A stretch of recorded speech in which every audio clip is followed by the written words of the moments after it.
नमस्कार। जरा सोचिए, सिर्फ एक दिन, सिर्फ 24 घंटे हमारी दुनिया में कितना कुछ बदल सकते हैं।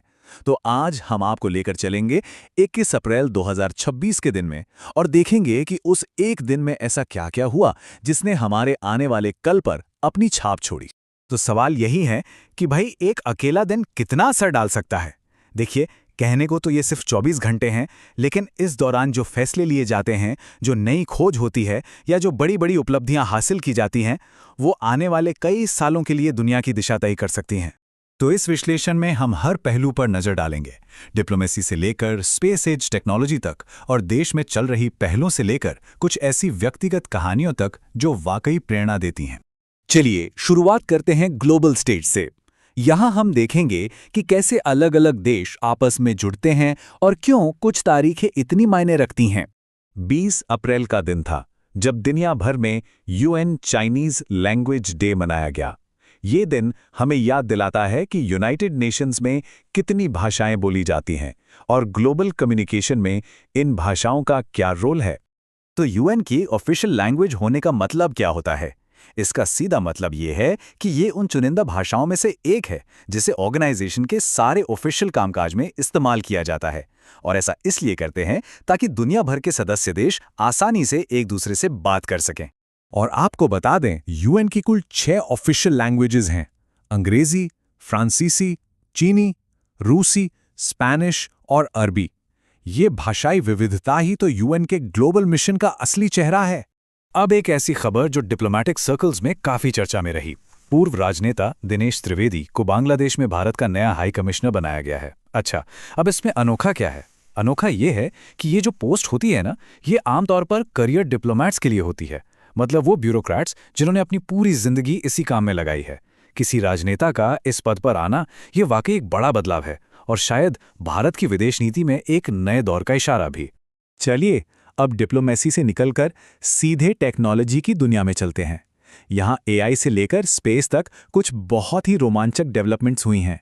भारत में सीबीआई ने एक एआई चैटबॉट लॉन्च किया है जिसका नाम है अभय। इसका मकसद बिल्कुल साफ है, आम लोगों को डिजिटल फ्रॉड से बचाना, खासकर उन घोटालों से जहां धोखेबाज सीबीआई का नाम इस्तेमाल करते हैं। तो ये काम कैसे करता है? मान लीजिए किसी को सीबीआई के नाम से कोई संदिग्ध नोटिस मिलता है, तो वे बस इस चैटबॉट का इस्तेमाल करके सेकंडों में पता लगा सकते हैं कि नोटिस असली है या नकली। डिजिटल धोखाधड़ी से बचने का ये एक बहुत ही सीधा और असरदार तरीका है। अब जरा पृथ्वी से ऊपर अंतरिक्ष की दुनिया की बात करते हैं। कमर्शियल स्पेस की दौड़ में दो बड़े खिलाड़ी आमने सामने हैं। एक तरफ जेफ बेजोस की कंपनी ब्लू ओरिजिन और दूसरी तरफ एलन मस्क की स्पेसएक्स। दोनों का सपना है रीयूजेबल रॉकेट्स बनाना, लेकिन अब तक तो स्पेसएक्स इस रेस में काफी आगे रही है। लेकिन 21 अप्रैल को इस कहानी में एक नया मोड़ आया। ब्लू ओरिजिन ने पहली बार अपने न्यू ग्लेन रॉकेट के बूस्टर को सफलतापूर्वक लैंड करा लिया। ये उनके लिए एक बहुत बड़ी एक ऐतिहासिक कामयाबी है और अब इस इंडस्ट्री में कंपटीशन और भी मज़ेदार होने वाला है। चलिए अब वापस भारत आते हैं और देखते हैं कि देश के भीतर कौन-कौन से ज़रूरी प्रोजेक्ट्स पर काम हो रहा है। पेट्रोग्लिफ्स, क्या ये शब्द पहले कभी सुना है? ये असल में हमारे हजारों साल पुराने अतीत के कुछ रहस्यमयी सुराग हैं। चलिए जानते हैं कि आखिर ये हैं क्या। तो पेट्रोग्लिफ्स यानी चट्टानों पर उकेरी गई कला, ये हमारे पूर्वजों द्वारा बनाई गई नक्काशी हैं। ये हमें बताती हैं कि हजारों साल पहले उनका जीवन कैसा था, वे क्या सोचते थे, क्या मानते थे। और इसी अनमोल विरासत को बचाने के लिए भारत ने एक बहुत बड़ा कदम उठाया है। लद्दाख में देश का पहला पेट्रोग्लिफ कंजर्वेशन पार्क बनाया जाएगा।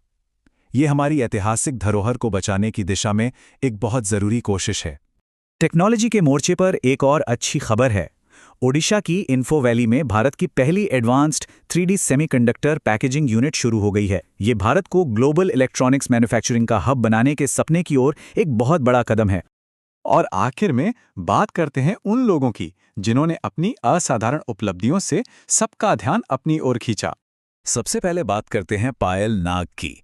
इन्होंने world para archery series final में गोल्ड मेडल जीता और ये जीत इसलिए और भी खास हो जाती है क्योंकि पायल दोनों हाथों और पैरों से दिव्यांग हैं। सोचिए, ये सिर्फ एक मेडल नहीं है, ये इंसानी जज्बे और हिम्मत की एक मिसाल है। वाकई कमाल कर दिया। इसके बाद नाम आता है डॉक्टर CS श्रीनिवास राव का। इन्हें कृषि के क्षेत्र में इनके शानदार काम के लिए बहुत ही प्रतिष्ठित प्रोफेसर MS स्वामीनाथन अवार्ड 2026 से सम्मानित किया गया है। और अब जरा ग्लैमर की दुनिया की बात कर लें।